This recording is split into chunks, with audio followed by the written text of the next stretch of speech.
Oh my goodness. I lost track of the little countdown there. So thanks so much for joining me. I was engaging in the chat there, but nice to see you, Shubhas and Peter and Michael. Thanks so much for being here with me today. And I can see a few other people online, but if anybody has questions out there, then of course, please feel free to post in the comments, and I do my best to address that towards the end. So the topic today is sort of another foundation under what I think are some valuable developments in Cubase 15.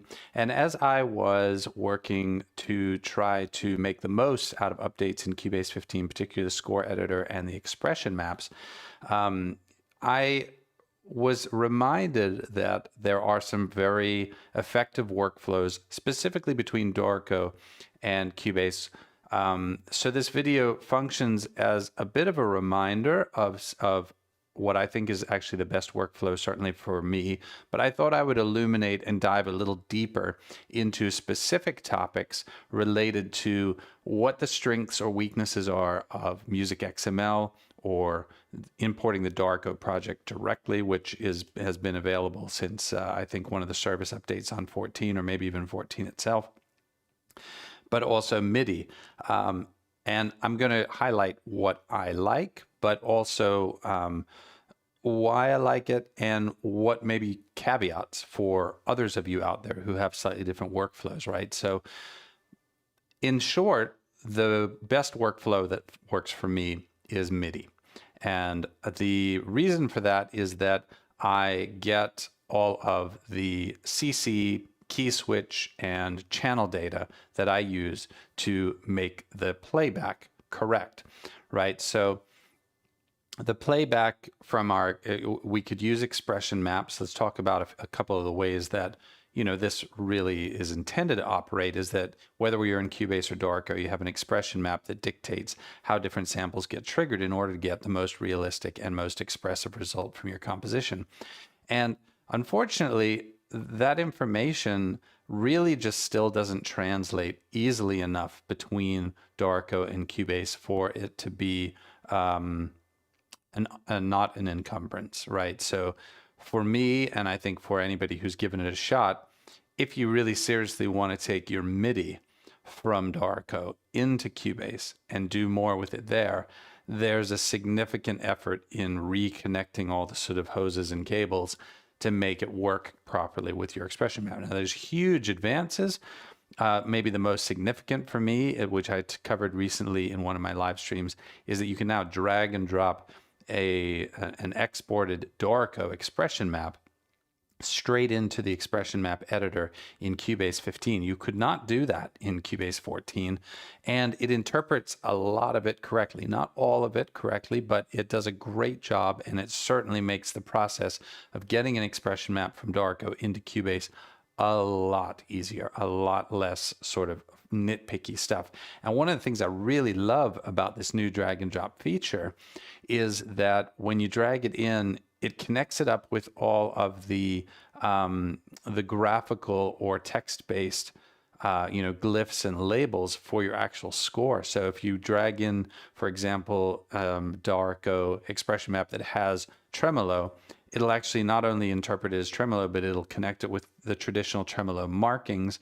And then as you mark up your score with your expression map, you do see this very consistent presentation with what you would see in Dorico, and you get the best of both worlds. It's cosmetically very attractive and readable, but you're also getting the expression map playback, and that is made a lot easier by this drag and drop feature. However, in my workflow, this is my workflow, and I know that there are other people watching the channel who probably have different workflows, but I generally am not writing music that will be performed by a player. And so playback is 95% of my concern. I would love it if I could import the Dorico project and have all of the cosmetics about the different markings, the dynamic markings, all that stuff there. However, I lose far too much information if I import either Dorico or Music XML. Those both do a great job of retaining the cosmetics of your Dorico project. And I think for a lot of Dorico users, they're using it for orchestration. They are actually preparing parts for players. And in that context, working with it in a robust cosmetic way between Cubase and Dorico, I think is of high value. And I imagine that's why development has lent more in that direction. However, for me, playback is really the whole game. I like to compose on the staff. That's why I compose in Dorico. I like to compose in the staff. I like to see the distribution of my instruments. I like to see the vertical nature of the harmony and the melody and the interplay and the counterpoint and all of that on notation. I prefer that personally, which is why I compose there. Now, there's another thing that you lose when you, particularly with Music XML, which is that Music XML, as far as I can see based on my tests over the last few days, does not import the played notation, or say the played duration. So you may know this or you may not, that when you record something into Dorico, I'm not saying you write it in with your mouse or pencil tool, but you actually play something in with your keyboard, something like that, then Dorico records the MIDI exactly at the timing that you recorded, even though it quantizes the display and interprets it correctly. And you can actually adjust that, sometimes moving a note, a 16th over, maybe Dorico interpreted it as some kind of weird triplet 16th. And you're like, no, I really meant that to be just a quarter note.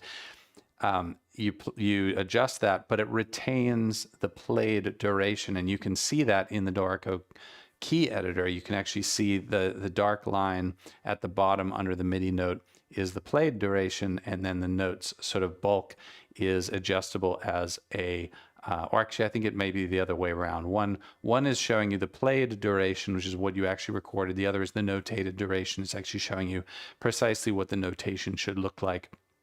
So that naturally, if it's quarter note, it fills it up, right? But the played aspect of that is an important part of the humanity of the part. It's although even parts that I draw in notation, whether it's in Cubase or Dorico, if I'm going to do it for production and I'm looking to get the best mockup, I always play in the parts, because the subtle variations in timing make a huge difference over the course of the whole piece, especially if you got the whole orchestra and you've got all these different layers like a human player.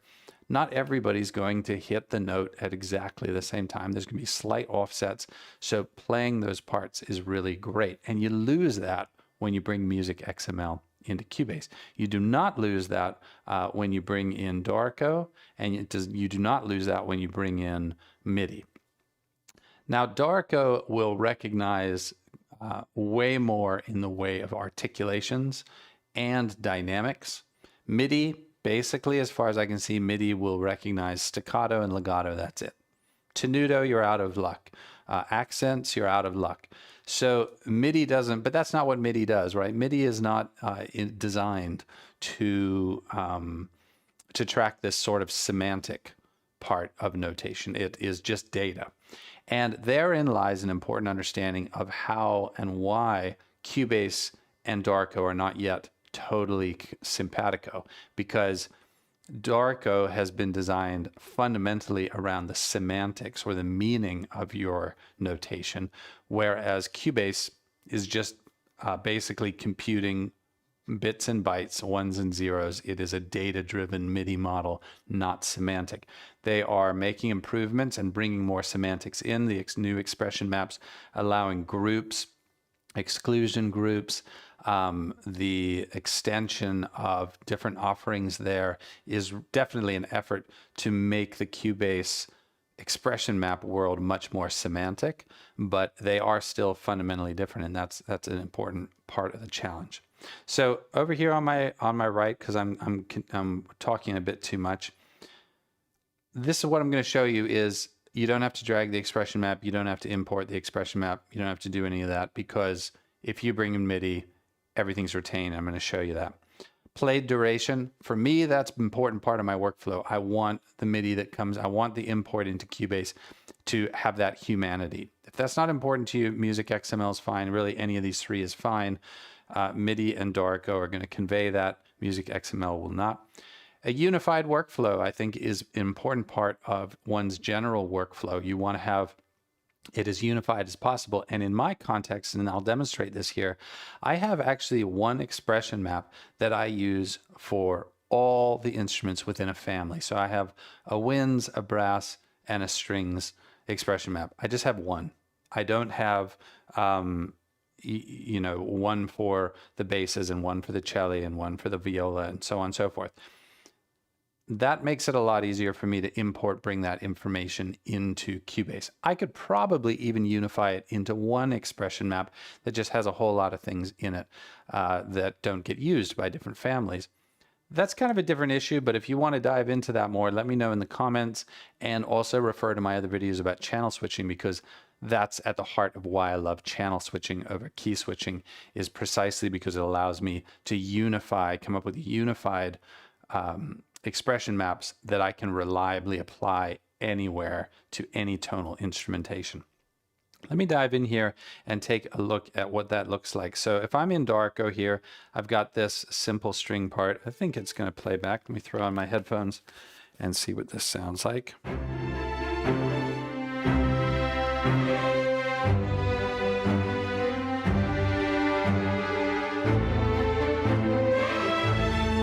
You can hear a little portamento in there. So what I was doing here was an experiment. I was trying to use dynamics. I was trying to use different, these different sort of main articulations of force and duration that are built in here. Some of it's legato, some of it's tenuto. I've even got a staccatissimo in there, but some accents and so on. The idea here was I wanted to kind of throw everything in here. I've even got some tremolos to see what lands over here in Cubase.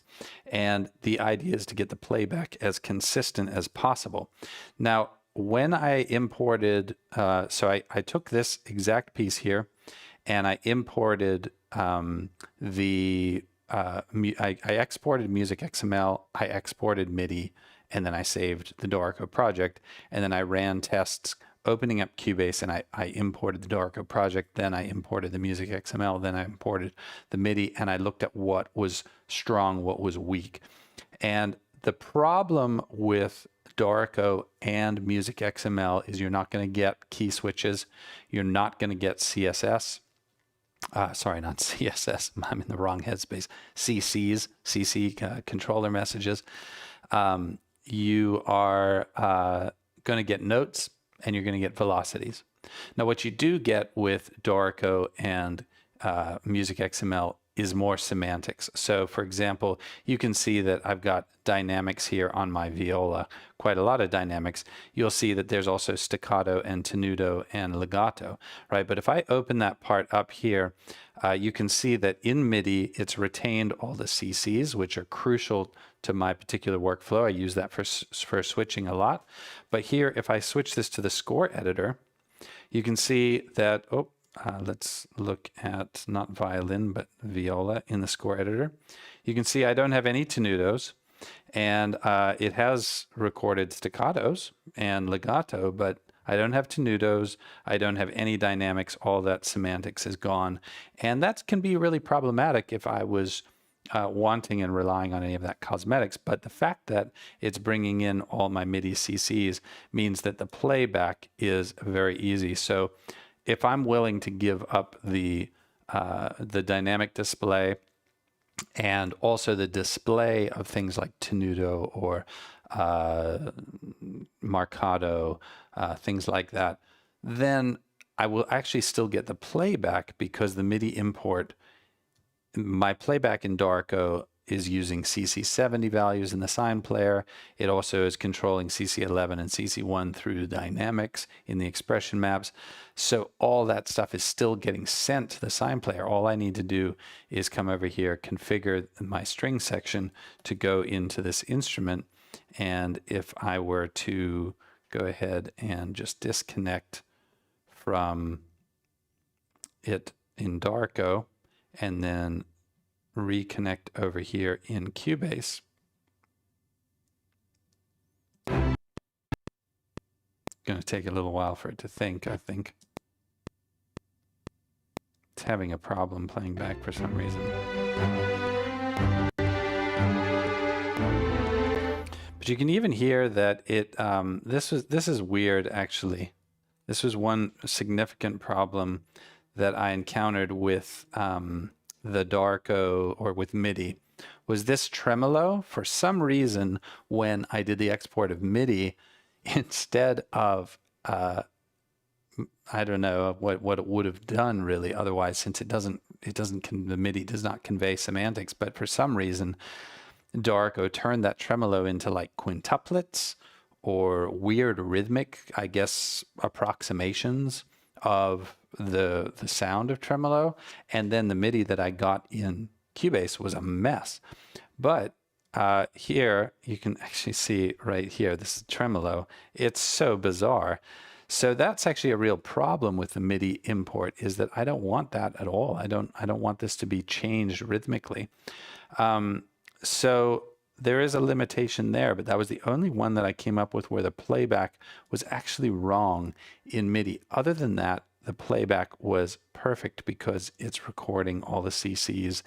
And if you did use channel switching, now I don't use channel switching, but if you do, the MIDI export is going to contain all of those key switches. That is not true of the Dorico project and the Music XML exports. So fulfilling the promise of the title of this video is a seamless workflow. For me, the seamless workflow is to just simply do a MIDI export. That is because my workflow is not highly semantic within Cubase. And I don't have to worry myself with importing the expression map, getting it all to work, because ultimately that would be redundant. Its job, the expression map's job in my workflow, is to send things to the right channel, to send the right CC values, CC 70 for articulation switching, and CC 1 and 11 for my dynamics, as well as obviously note velocity in some cases with shorts. All that information is conveyed only in one export format, and that is MIDI. And so for playback, it really is seamless. And because I don't have to actually get the expression map to cooperate between the two softwares, it's an easier workflow. I feel like it is more seamless. So if you have questions about that, if you have questions about specific things that you'd like me to demonstrate, I didn't want this video to go on too long with, every iteration. I wanted to give you guys the sum total of what I learned. And this is what I would say is, if semantics are important to you, if you're looking for presentation, understand that what's presented in the score editor in Cubase has no semantic meaning even to Cubase. It's just cosmetic, and if you want it to trigger samples, you're going to have to set up an expression map, and you're going to have to go through and you're going to have to mark notes appropriately. Now that might be easy because you can just find all the staccatos because the semantics has been retained, click them all and go up to the info line there and make sure you select it. So, it's not the end of the world. It's just understand that if you're primarily looking at presentation and cosmetics, Dorico beats Music XML a little bit and beats MIDI by a long chunk. So Dorico's the king. The Dorico project import there is the best option. If you want to get all of your playback data, your key switches, your channel switching, your CCs, all that stuff, unfortunately, you can't really do that with either Music XML or Dorico, which means you have to trade off and give up the presentation, the cosmetics, unfortunately. Unless, again, you're willing to go in and do a bunch of manual stuff, you can import the Dorico expression map and then go through and label everything. And once again, you'll have the best of both worlds, but it's a considerable amount of work. So if playback's most important, you want the MIDI export. If visual cosmetics is most important, you want the Dorico project. As far as I can see, there's no reason why I would use Music XML anymore, because Dorico does a better job of the presentation than Music XML, and MIDI does a better job of all of the other data than at Music XML. So at this point, it's really just about the two, Dorico or the other. So let me just, I've seen out of the corner of my eye a whole lot of comments here.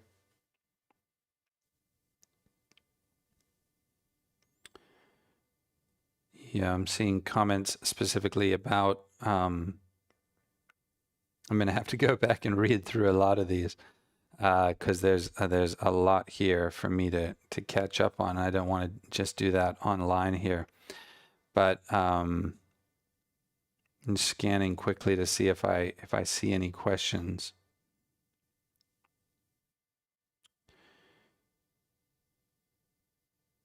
Yeah, so it seems to me that generally, the discussion here is about workflows that can work, and I think we all would very much like to see these two joined at the hip one day, and all indications are that we'll get there, because with Cubase 14 introducing the updated Dorico-like score editor, now with 15, a total overhaul of the expression map platform as a whole. I think we're just around the corner from them putting out releases for maybe Dorico and Cubase that finally bring these together. I don't know that that's going to be in weeks or months, but it seems like obviously Steinberg sees this potential and wants to make that work. So that's it for me today. I will be back with you on Tuesday next week, and I'm going to try to focus a bit more on what this all looks like once you're in Cubase, and what if you want to go back and forth between Cubase and Dorico so that you can actually use the score editor for composition purposes in Cubase, because I'm finding that now the score editor in Cubase is robust enough that I do actually compose lines. Like I said earlier in this stream, I really enjoy working on the staff because I like to see the vertical nature of the harmony and the melodies and the counterpoint and so on and so forth. And seeing that in the score editor now is leagues better than I feel it was in the old score editor from Cubase. But I'm going to dive into that more and more and really unpack how we could actually use the score editor for composition as well, and what the implications of the new expression maps are, particularly with regard to groups. I think that's a very interesting topic, and Michael had brought this up about the reset options, about how grouping works, how it really gives us an important sense of control if we understand how the feature works. So I'm hoping to dive into that with some more practical demonstrations coming up next week, Tuesday and Thursday. And then, of course, we'll be into Thanksgiving week, and I probably will take that week off. But I hope everyone's doing very well. I really appreciate everybody being here with me today. And, it's always so much more fulfilling for me to be here when there's a chat and when there's active dialogue, and I feel like it's being engaged. If you're watching this after the fact and you're new to the channel, or you have not yet subscribed, please do subscribe. Please like the video. It elevates it in Google's algorithms and helps me reach more people.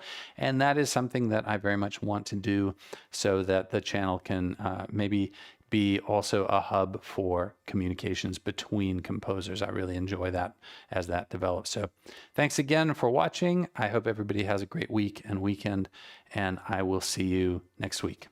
Take care. Bye.